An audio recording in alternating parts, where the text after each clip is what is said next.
A warm welcome to all of you, lovers of New York City and its history, gathered here today to honor and celebrate the life and works of Ethel Waters at her former home. I'm Barbaralee Diamonstein-Spielvogel, chair of the Historic Landmarks Preservation Center and of the New York City Landmarks 50 Alliance, a committee of more than 180 member organizations, distinguished and dedicated individuals and organizations that are committed to informing the public about the past, present, and future of New York City and its historic preservation role in our city.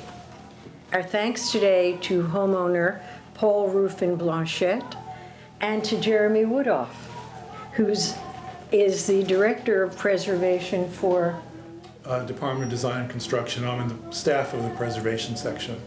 And before that, long-term with the Landmarks Preservation Commission. Right. But obviously long-term devotee of Ethel Waters as well, because it was Jeremy who used the usual method of applying for a cultural medallion, who first nominated Ethel Waters for a cultural medallion. And he started this process, and each and all of us here are very appreciative of that effort on your part. Ethel Waters was born in Chester, Pennsylvania, and overcame staggering odds to become an acclaimed and accomplished singer and actress. She was raised in poverty.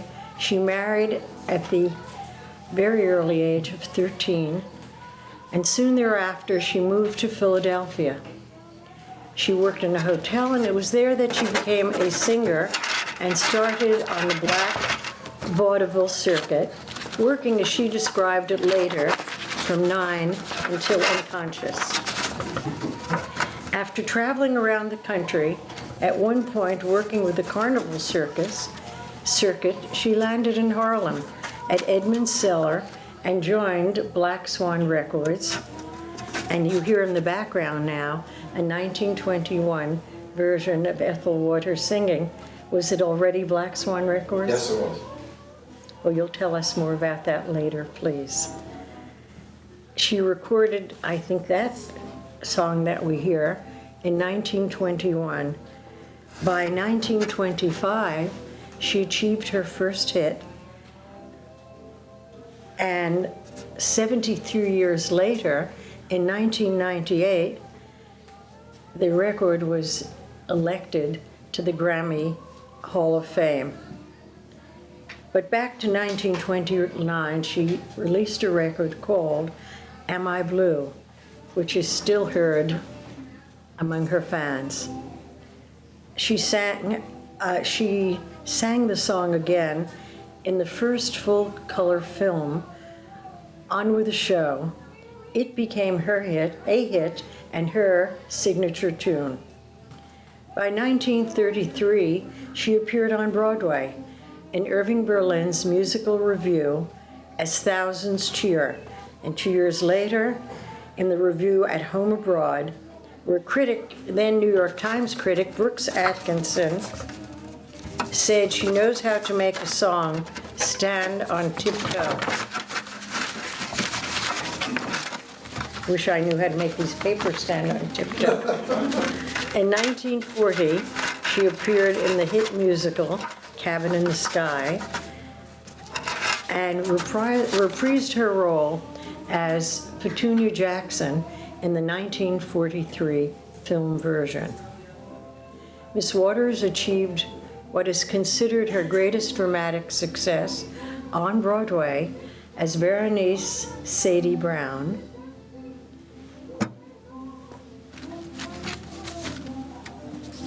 in Carson McCullers' Member of the Wedding, for which she won the New York Drama Critics Circle Award in 1950. She's perhaps best known for her memorable performance as Miss M in Pinky, 1949, for which she received an Academy Award nomination, I believe the second African American woman to receive that honor. In 1950, she starred in the television series Beulah, becoming the first African-American actress to have a lead role in a television series. She eventually quit that series, complaining that the script's portrayal of blacks was, quote, degrading. She appeared on numerous television shows, including The Jackie Gleason Show, What's My Line, Daniel Boone, and even an episode of Route 66, for which she was nominated for an Emmy for her outstanding performance. In later years, most of Miss Waters' public appearances were limited to her tours with Billy Graham on his crusades. In 1983, she was inducted into the Gospel Music Hall of Fame, and in 2007 was elected to the Christian Music Hall of Fame. One of her singular honors occurred in 1994 with a 29-cent commemorative stamp issued by the United States Postal Service. By 1977, when she was 80 years old, she died. These are just a few of the highlights of this quite astonishing career of Ethel Waters, an amazing 60 years career. There are a number of genuine experts and family members here today who will tell you more, and I hope more accurately, about her career. Miss Waters faced a daunting and difficult struggle against the dual discrimination of racism and sexism. Still, she managed to break many barriers, particularly in television, that would not be breached again for many years. Her work as an actress and as a singer remains a potent reminder of her talent, her character, and her complexity. And now we turn to our program of distinguished speakers who are here to honor Miss Ethel Waters in a house that she lived in more than 60 years ago. Recently named by Wynton Marsalis, one of the top 5 jazz musicians under 30, pianist and composer Chris Patishall, please come up, Chris, has toured as a leader and sideman, presenting both original music and a wide and inventive jazz repertoire. A dedicated educator, Mr. Patishall is an ASCAP Young Jazz Composers Award recipient, as well as of a BA in Jazz Studies from Florida State University, magna cum laude, as I recall, and an MA in Jazz Performance from William Patterson University. He currently performs at many of the city's renowned jazz clubs, including Dizzy's Club, Coca-Cola, Smalls Iridium, and the Blue Note. Thank you for joining us, Chris Patishall. Thank you so much for having me. It's a pleasure to be here today with all of you to celebrate the legacy and the influence of Ethel Waters. As was mentioned, her accomplishments are vast and profound. She managed to transition through a number of different endeavors. She started as a remarkable singer who's influenced most of the singers that have followed. She then transitioned to Broadway and managed to integrate Broadway very early on, despite hostility and tremendous odds against her. She then transitioned into film, radio. So her ability to move and to adapt and to change and to take advantage of the shifting marketplace, the emerging technologies, and the cultural climate is really remarkable. But as a jazz musician, I figured I would start by sort of focusing on her as a singer. Ethel premiered several numbers, several compositions or tunes or whatever you'd like to call them, which became part of the standard repertoire. Dinah, Heat Wave, Stormy Weather, Cabin in the Sky, Am I Blue, as you mentioned. She brought these songs to life through her remarkable performance skills. She had an incredible clarity of tone that just, even on the old records from the 20s, comes across so clearly and so remarkably. And she coupled that with a remarkable diction. She was so clear in her enunciation and in her delivery. And she coupled that also with a dramatic reading. She was able to move through lyrics and really give the story an arc and a shape and a color and a dramatic sense that was not always the case. Without Ethel Waters, you have no Ella Fitzgerald, you have no Billie Holiday, you have no Lena Horne, and despite Ethel's reputation for sometimes being difficult to work with, she had a tremendous impact on a number of singers, on instrumentalists. As I think Elliot is going to talk about later with the Black Swan record label, she was involved very early on with the swing era pioneer Fletcher Henderson, who, along with Don Redman and several others, helped essentially create what we know of as the big band.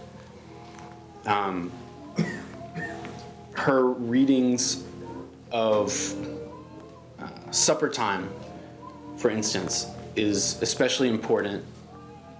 She very early on took a remarkably defiant stand on racial prejudice throughout the country and sang about it with conviction and with power that still to this day, when you listen to the recordings, is very striking and can just take your breath away. When Ethel was living in this house, she was sort of in a difficult time in her life. She had a tremendous amount of success in the 20s and 30s, and then moving into the 40s, things started to slow down for her. But even then, she had an ability to perform on an extremely high level, and she was able to, she still had her dramatic flair and her ability to communicate a wide range of emotion with subtlety and with humor and a depth that is really profound. So from my perspective, she's really right there at the absolute beginning of the music, and she's an absolutely essential element in the American musical lineage and especially in the jazz lineage. Thank you, and thank you for those words coming from you. Bill Schaff, the historian of jazz at Lincoln Center, considers you one of the extant experts on the life and work of Ethel Waters. And it may be as a result of our conversations that Lincoln Center will be presenting a special tribute to Ethel Waters in December. So I like to think we all helped move that along. And now Professor Elliot Hurwitz, who was an admired expert on early 20th century African American music and culture. He has written over 50 encyclopedia articles for the African American National Biography Biography, and the Encyclopedia of the Harlem Renaissance, and the International Dictionary of Black Composers. Dr. Hurwitz received his doctorate from the CUNY Graduate Center, also trained at the Netherlands Royal Conservatory of Music. He is now program editor at the Juilliard School of Music and is writing a life and works of W.C. Handy, the father of the blues. He also serves as chief historical advisor for the in-progress documentary Mr. Handy's Blues, and clearly is the owner of a collection of rare records, including the Swan record that you brought today. Well, thank you, Barbaralee. Very kind of you to have me. Thank you for coming. When Ethel Waters made her earliest records in 1921, African Americans had only been making blues records for a year. Mamie Smith's Crazy Blues had been a huge hit in 1920.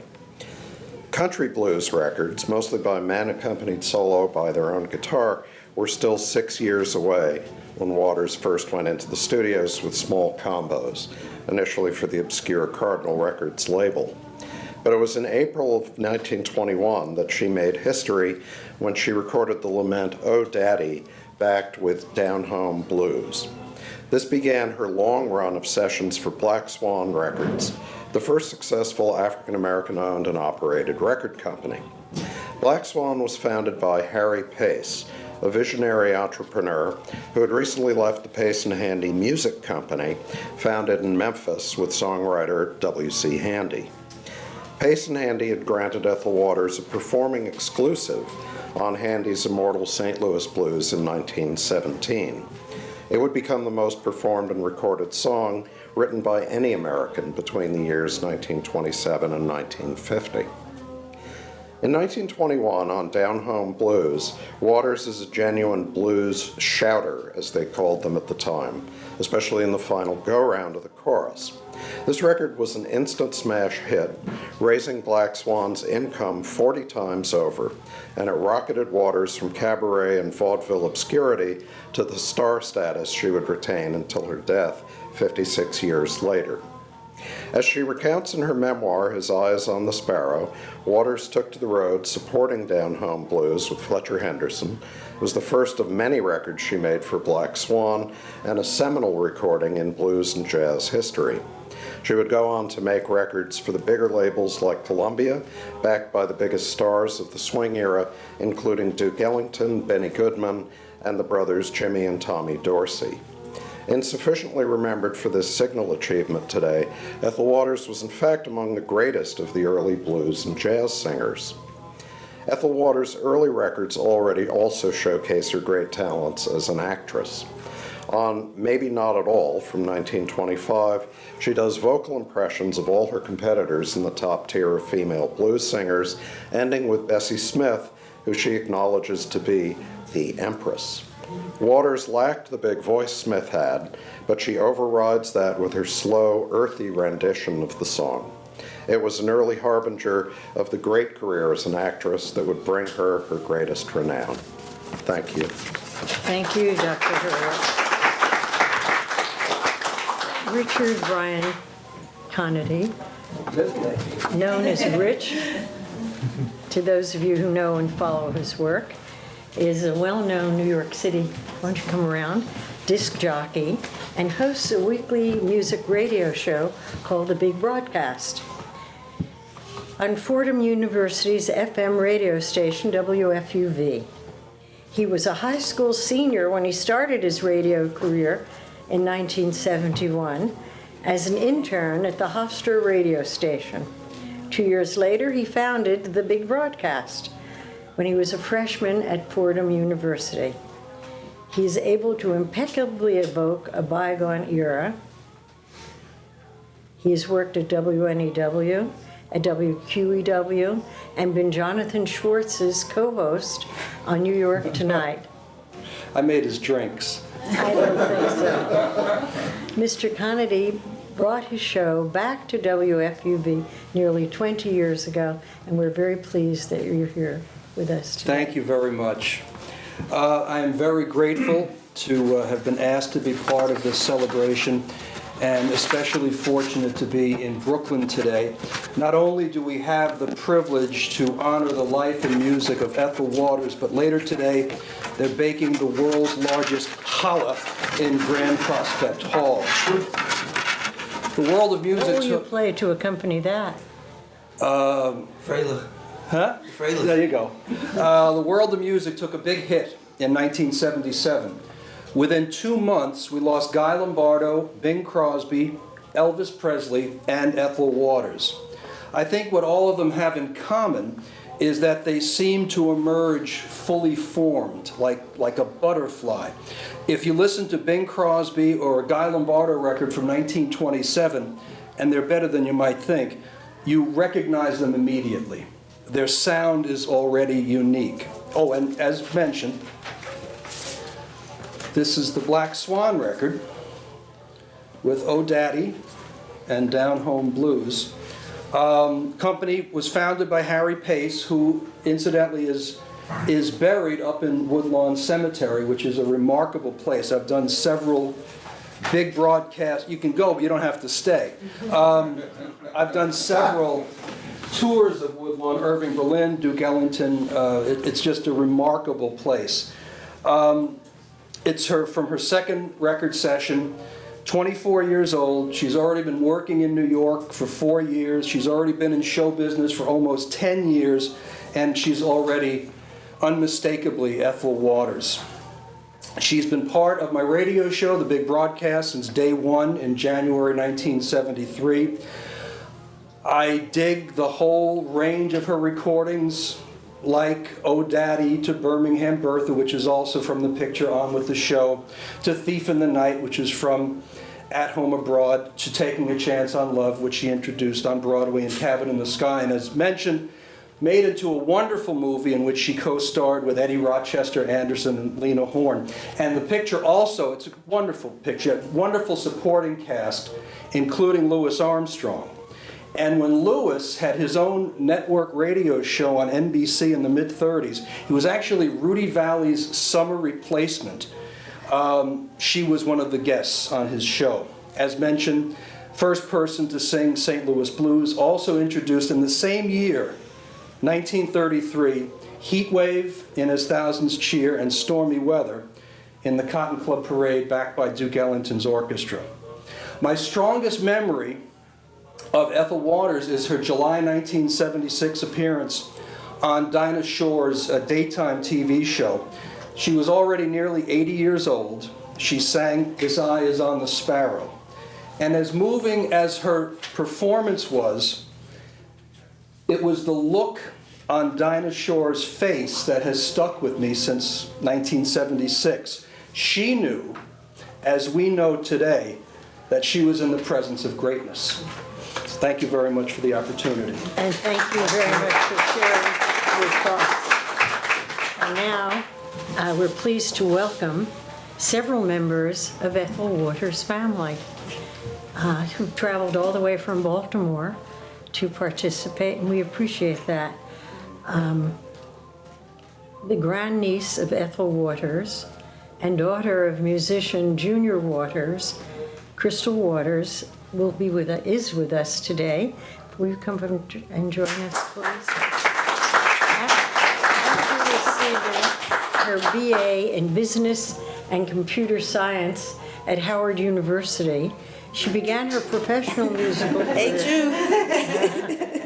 Her professional musical career in 1987 by writing for other artists who worked for Mercury Records. After hearing Crystal Waters' demo of one of her songs, Gypsy Woman, She's Homeless, Mercury then signed her as a recording artist. To date, she has 16 number one and top 10 singles in over 15 countries.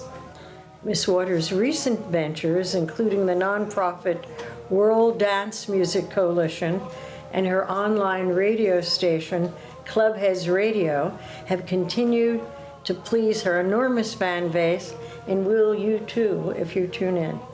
And we are so pleased you can join us today. Thank you, Barbaralee. She's come with her sister and her daughter. You're taking my speech away. Oh, I'm sorry. I don't speak that much, so I gotta take every word I can. But thank you guys for having me here. Thank you for all of this. This is so wonderful for me and my family. We're so excited about this.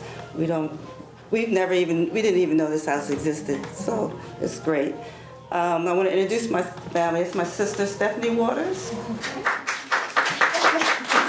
Next to her is my first cousin, Chuck Hall. And this is my daughter, Lindsay.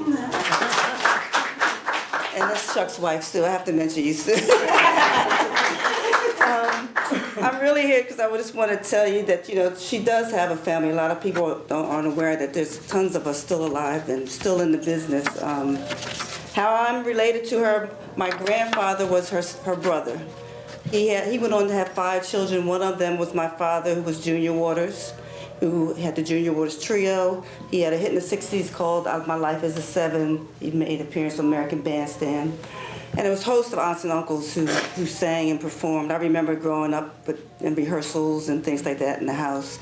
There were stories of Aunt Ethel bringing turkey for Thanksgiving, something like that. I mean, I'm looking at them because they're helping me out. And my mom used to tell me a story about sneaking me into a club, which I'm still in the club, it seems like, back then. And, you know, I kind of wish I remember, but, you know, these stories are the stories that we have. I wish I had a cell phone or something back then. But the spark has lived on. It's been passed down through the generations. Like I said, my father, then it's my generation. There's also another family member that couldn't be here. Kim Waters is a Grammy Award-winning jazz musician, saxophonist. He lives out in L.A. And it's tons of us. So now it's the next generation, which my daughter, she sings. And it's, you know, like I said, there's a lot of other families. So the most important part with me being here is, you know, you tell these stories that your aunt was famous and all this stuff, and it doesn't really resonate, especially with the younger generation. So for them to have this and to see this and touch it, it's amazing. And hopefully it'll inspire that spark of music or entertainment in them. And hopefully it'll pass down through the generations. They'll get to see this on film. So this is just really great, and I just want to thank everybody. And I don't know, we're here.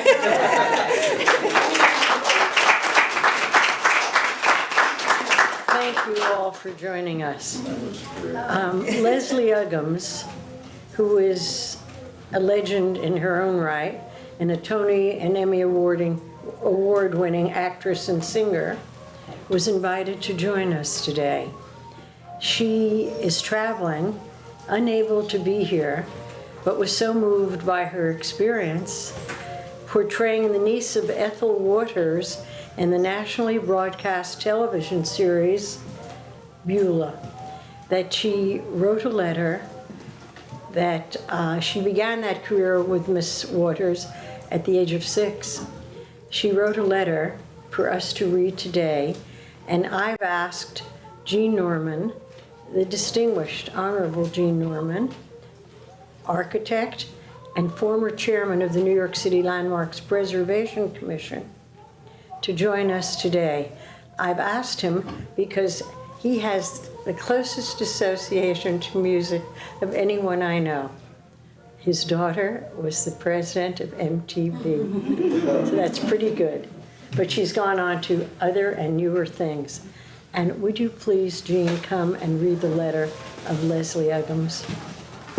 Thank you, Barbaralee. You left out the fact that I'm also lucky. If Miss Uggams had been here today, I wouldn't be here. So I'm pretty lucky.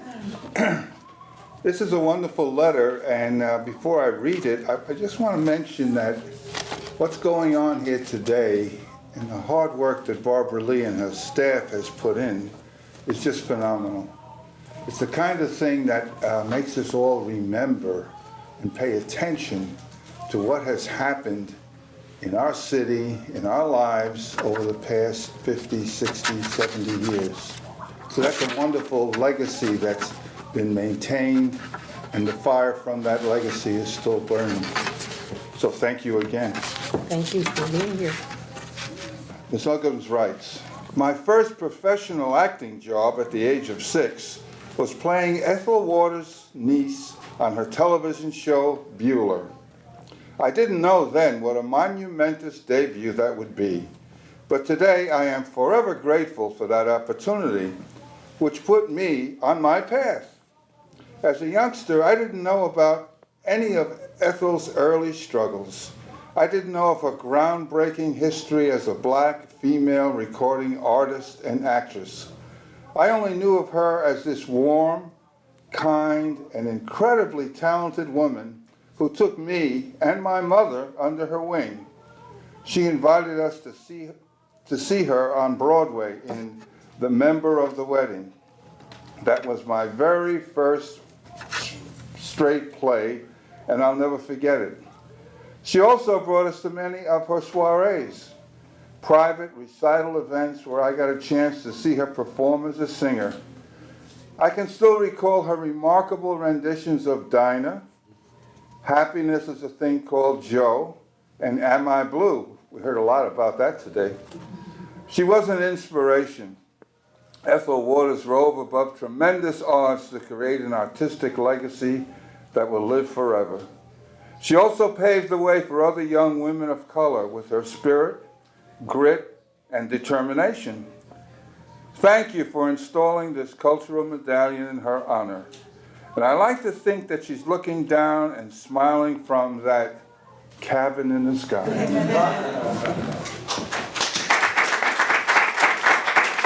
Thank you, Jean, and thanks to each and all of you for joining us here today.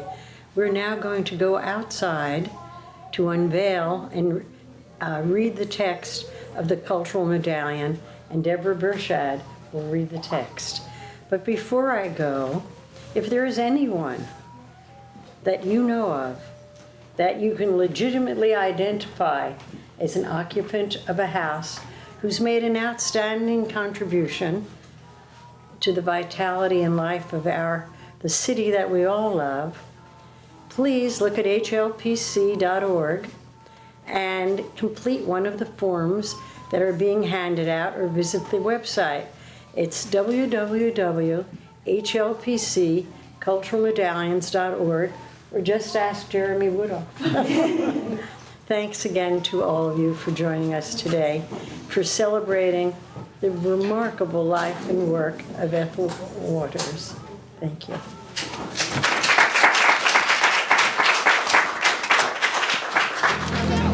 And now we will dedicate the cultural medallion to Ethel Waters. Behind me are members of her family and the owner of this house and a relation. And now Deborah Burchard, can we unveil, do the flag? Can you take that down? Can you take it down? Yes. Ethel Waters. Okay. Very good. You gotta get your glasses on. Ethel Waters, October 31st, 1896 to September 1st, 1977, 190 New York Avenue, Brooklyn. Born in Chester, Pennsylvania, and married at the age of 13, Ethel Waters overcame a childhood of abuse and poverty to become a jazz and gospel singer and actress with a career spanning 5 decades. Waters toured on the Black Vaudeville circuit until 1919, when she moved to Harlem and began her recording career. In 1929, she recorded Am I Blue, which became a hit and her signature song. Her film career began the same year, but she is best known for her Academy Award-nominated role in Pinky, 1949, and for the 1952 film reprisal of her New York Drama Critics Circle award-winning performance, 1950, in A Member of the Wedding. She was the second African-American to be nominated for an Academy Award and the first African-American woman to be nominated for an Emmy, 1962, for her performance in Route 66. On January 8, 1954, Waters was interviewed in this house by Edward R. Murrow for his live television show, Person to Person, which focused on the careers as well as the personal lives of celebrities. Thank you. Thank you.